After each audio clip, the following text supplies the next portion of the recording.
Hello friends, मैं प्रशांत आप सबका आपके चहेते सेक्स एक सुखी जीवन का मंत्र डॉक्टर विजय दहीफले के साथ इस खास कार्यक्रम में तहे दिल से स्वागत करता हूं। दोस्तों, हमें जब भी कोई मेडिकल इमरजेंसी आती है या फिर स्वास्थ्य से जुड़ी कोई भी परेशानी सताती है, तब हम क्या करते हैं? सबसे पहले हम वो सारी चीजें हमारे फ्रेंड्स या फैमिली के साथ शेयर करते हैं। दोस्तों, पर जब भी हमें कोई सेक्स से जुड़ी परेशानी सताती है, तब हम ऐसा नहीं कर पाते, क्योंकि इस बारे में बात करने में हम झिझकते हैं या फिर शर्माते हैं। दोस्तों, पर अब शर्माने की, झिझकने की बिल्कुल जरूरत नहीं, क्योंकि डॉक्टर विजय दहीफले आपके सारे सेक्स रिलेटेड सवालों के जवाब बहुत ही पॉजिटिव तरीके से जरूर देंगे। दोस्तों, शो को शुरुआत करते हैं, लेकिन शो को शुरुआत करने से पहले जानते हैं डॉक्टर विजय दहीफले इनके बारे में। डॉक्टर विजय दहीफले ये सेक्सोलॉजिस्ट, यूरोलॉजिस्ट और एंड्रोलॉजिस्ट है। डॉक्टर के क्लिनिक औरंगाबाद, हैदराबाद, दिल्ली में द्वारका, पुणे, नवी मुंबई में नेरुल, दादर, अंधेरी, कल्याण, नासिक, अहमदाबाद और दुबई में है।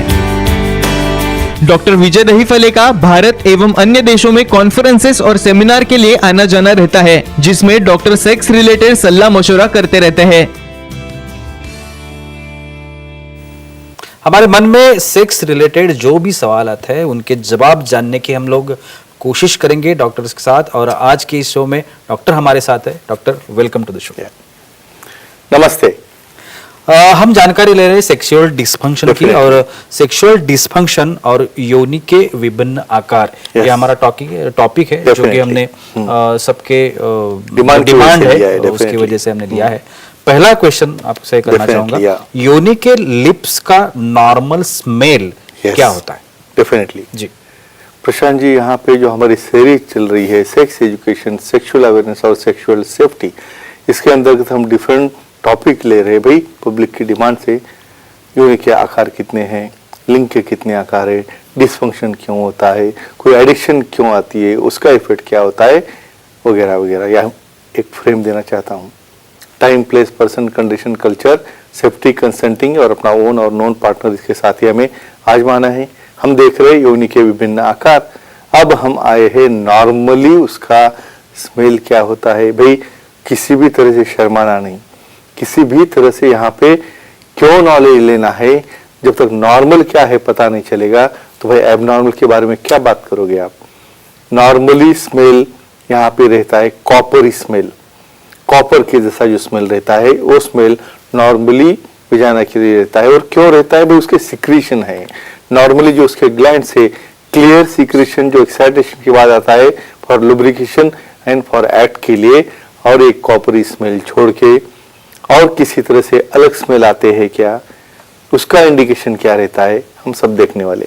सर, योनि के जो लिप्स है उनमें लम्प्स और बम्प्स होते हैं क्या? यस, इसके बारे में वेरी गुड। क्यों होता है ऐसा? देखो, नॉर्मली वहां पे हेयर ग्रोथ है, वहां पे बार्थोलिन जैसे ग्लैंड्स है। भाई, जैसे चेहरे के ऊपर पिंपल आते हैं, उसी तरह वहां पे भी पिंपल आना शुरू होते, लम्प्स आ गए, बम्प्स यानी और बड़ा पिंपल हो गया। बहुत बार अंडरनीथ हेयर शेविंग करते वक्त रिवर्स डायरेक्शन में आप शेविंग करोगे तो वहां पे होता है हेयर का फॉलिकल का इन्फेक्शन। और उसमें क्या होता है, एक ग्लैंड के अंदर जो लेबिया माइनर रहा है, मेजर रहा है, वहां पे छोटे छोटे रेड कलर के डॉट्स आना। इस तरह के लम्प्स और बम्प्स, पिंपल्स समझो 2-3-4 दिन के लिए आएंगे, चले जाएंगे, तो उसे ज्यादा कोई हमें सीरियस होने की जरूरत नहीं।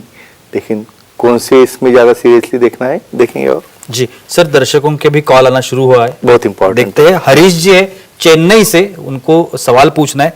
बोलिए हरीश जी, क्या सवाल है आपका? हेलो जी बोलिए।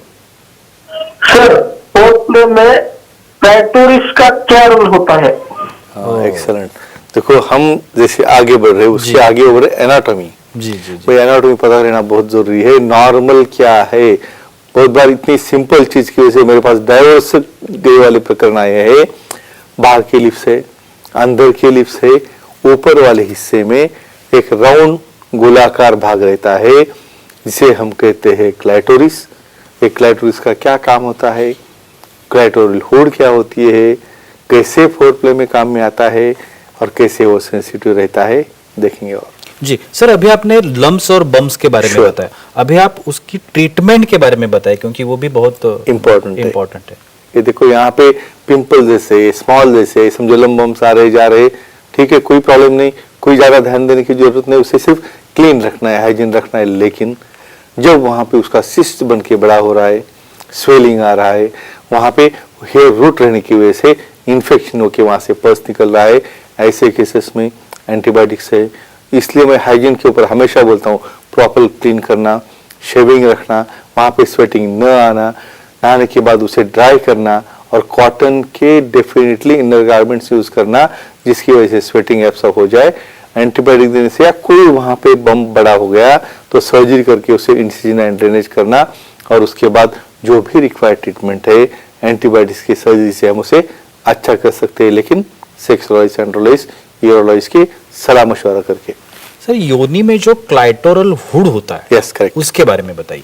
डेफिनेटली काफी लोगों को ये एनाटॉमी पता नहीं भाई क्या होता है हुड। ये देखो मेल में क्या होता है इतना पता है, सामने फोरस्किन रहती है और जब डेवलपमेंट होता है बच्चा उस वक्त फीमेल में जो छोटा बन के वही फोरस्किन जो कैपिंग के जैसे दिखती है उसे कहते हैं क्लाइटरल हुड। भाई इतनी छोटी छोटी चीजें क्यों बनाया गया होगा, उसे कैसे उसको कवर करता होगा वो क्लाइटोरिस के, कैसे प्रोटेक्शन देता होगा, कैसे एक्साइटेशन में काम आता होगा, और क्लाइटोरिस का भी इरेक्शन होता है तो उसमें कैसे स्लाइड होता होगा, उसमें तो काम में आता है। तो इसे कहते हैं क्लाइटोरल हुड। और इसके और कुछ फायदे हुए देखेंगे। और सर, जैसे मेल के क्वेश्चंस आ रहे हैं, फीमेल्स के भी आ रहे Sure, हैं, आना ही है। लेते हैं। Yeah. जी बिल्कुल। मग त्या ह्यांना लाव, कोणाला आधीच्या रीना नाही, रीना नाही रीनाला लाव, रीनाला। नाही हा रीनाचाच कॉल आहे, हा दोन संपले त्यांचे, अच्छा, तिलाच लागत नाही का? रीनाला लागत नाही। हा, मग मीनाला बोला, मग मीनाला पण तिला क्वेश्चन सांगावा लागेल। एकदा बोला, त्यांना माहित असतं, एकदा माहिती आहे बोलायला लावा एकदा, फक्त एकदा विचार त्यांना क्रॉस चेक कर फक्त। त्यांना बोलायला लावतो, तिकडे क्लाइटोरिसचा प्रश्न असणार आहे तो। ज्योति जी है सोलापुर से, देखते हैं उनका सवाल सर क्या है। Definitely. ज्योति जी पूछिए, आप क्या पूछना चाहती है? Hello sir. जी हाँ बोलिए। सर, क्लाइटोराइड्स का ऑर्गेजम में क्या रोल होता है? या Oh, एक्सेलेंट, good. अभी जो मैं आपसे डिस्कस कर रहा था जी। भाई क्लाइटोरल हुड क्या होती है, क्लाइटोरिस क्या होता है, भाई इसे क्यों बनाया होगा। क्लाइटोरिस एक ऐसा पार्ट है जहाँ पे न्यूरोवास्कुलर बंडल सबसे रिच रहता है। जब एक क्लाइटोरल हुड इरेक्शन हो जाता है क्लाइटोरिस का तो आगे पीछे करके उसे स्टिमुलेट करता है। जब भी यहाँ पे आपको एक्टिविटी आप कर रहे हो तो फोर्थ में पहले स्टिमुलेशन जाता है क्लाइटोरिस को। इनफैक्ट मैं ऐसे कहूँगा सिर्फ पिनोवैजाइनल सेक्स से ही फीमेल पार्टनर सेटिस्फाई नहीं होता है, उन्हें वहाँ पे स्टिमुलेशन है, रबिंग है या किसी भी तरह से मसाज है, विथ लुब्रिकेंट हो या बहुत बार लीगली यूरोलॉजिस्ट ने या सेक्सोलॉजिस्ट ने एडवाइस किए वाले कोई वहाँ पे वाइब्रेटर हो तो वो एक्ट करते हैं और डेफिनेटली वहाँ पे जो सेंसेशन बनता है वो जाता है पेल्विक फ्लोर में, वो कॉन्टैक्ट और रिलैक्स होता है और डेफिनेटली ऑर्गेजम होने के लिए क्लाइटोरल सेंसेशन स्टिमुलेशन होना बहुत जरूरी है और यही इंपॉर्टेंस है एक क्लाइटोरिस का ऑर्गेजम में। सर, इसी से कनेक्ट एक सवाल करना Sure. चाहता हूँ, क्लाइटोरिस का योनि में रोल क्या होता है? डेफिनेटली जी। अभी इसे मैं आगे बढ़ाता हूँ। भाई इसका एनाटॉमी क्या है, क्या बनी है एनाटॉमी। देखो मेल में जैसा ग्लांस है, गोलाकार भाग है, वहां पे सबसे ज्यादा नर्व सप्लाई सबसे डेलिकेट है, कवर्ड है। जब ब्रेन से स्टिमुलस निकलता है, भाई हमें एक्ट करना है तो पहले क्या होता है, वो स्किन आगे पीछे होना शुरू हो जाता है, पेनिस इरेक्ट होके आगे जाएगा और स्किन पीछे आएगी। ये जो रोलिंग मूवमेंट है उसकी वजह से वहां पे एक्साइटेशन और ब्लड फ्लो शुरू हो जाता है। उसी तरह फीमेल्स में भी जब भी वहां पे वाइब्रेशन हो, मसाज हो या कोई स्टिमुलेशन हो तो क्लाइटोरल हुड वहां पे आगे पीछे होके उसे स्टिमुलेट करती है, सैटिस्फैक्टरी सेंटर ऑन हो जाते हैं, फीलिंग ऑन हो जाते हैं और ऑर्गेजम होके उन्हें सेटिस्फैक्शन सैटिस्फैक्टरी मिलता है। तो ये तुम्हारे ऑर्गेजम का केंद्र बिंदु है जिसे कहते हैं क्लाइटोरिस। जी, और ये जो क्लाइटोरल फूड है वो योनि में कैसे ढूंढ पाते हैं? यस करेक्ट, ये बहुत इंपॉर्टेंट सवाल है। जी। एक यहाँ पे क्यों मैं इंफॉर्मेशन दे रहा हूँ भाई, सेक्स एजुकेशन, सेक्सुअल अवेयरनेस और सेक्सुअल सेफ्टी, इसके ऊपर हम बात कर रहे हैं। भाई खुद को तो हम खुद नीचे झुक के देख नहीं सकते हो, तो वहां पे कैसे हुड देखना है एक एग्जांपल देता हूँ। वहां पे फीमेल को कोई हार्ड सब्जेक्ट है या कोई बॉक्स, वुडन बॉक्स है, उसके ऊपर बैठना है। बैठने के बाद एक लेग उन्हें सेपरेट करके सामने वाले चेयर के ऊपर दोनों लेग बहुत कंफर्टेबली रख के वहां पे दोनों पैर में मिरर कैच करना है, जिससे कि अपनी खुद की वजाइनल इमेज वहां पे दिखे। और जब इनर लेबिया जो रहते हैं वहां से एक लुब्रिकेंट लेके आप स्टिमुलेट करके ऊपर की तरफ आओगे, तो जहां पे क्लैटोस के ऊपर वो स्टॉप हो जाता है या जहां पे वो टर्न लेता है ऊपर वाले हिस्से में, वो पार्ट आपको दिखाई देता है। ये क्यों इंपॉर्टेंट है? वहां पे स्टिकिंग होना, वहां पे सिक्रेशन बनना, वहां पे इचिंग होना और वहां पे पेन होना, इस तरह की चीजें न होने के लिए उसे कैसे क्लीन करना चाहिए, कतई सोप यूज नहीं करना है और वहां पे प्लेन लुकवार्म वाटर से क्लीन करना है, ये समझने के लिए साइंटिफिकली आपको हम बता रहे हैं। तो एक ही कहूंगा फ्रेंड्स, आपको खुद का नॉर्मल क्या है, एबनॉर्मल क्या है, अंग पता होना चाहिए और ये इंफॉर्मेशन लो, खुद भी सेहतमंद रहो और सामने वाले की भी सेहतमंद रख के अपना जीवन सुखी करो। वाह सर, क्या बात।